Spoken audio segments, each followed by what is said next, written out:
sienta en el telar, desenredando lanas para hilar,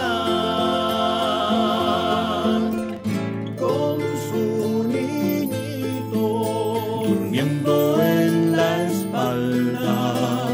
Deje la manta Que la cobijará.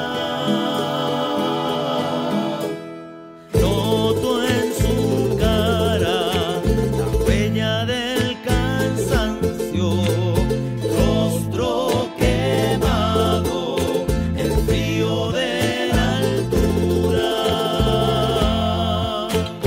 pecho curtido, La gracia del destino. tu hijo llora. Hay que darle de mamar.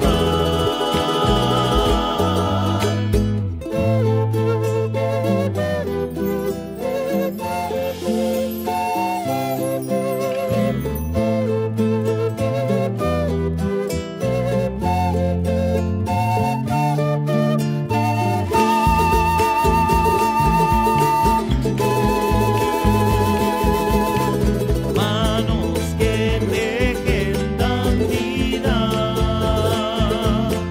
a los hermosos tejidos.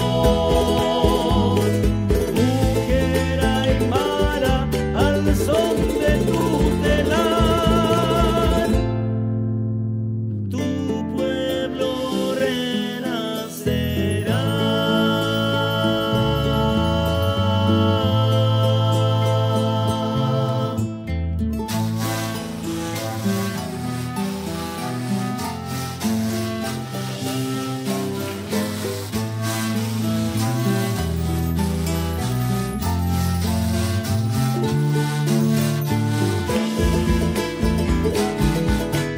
Manos que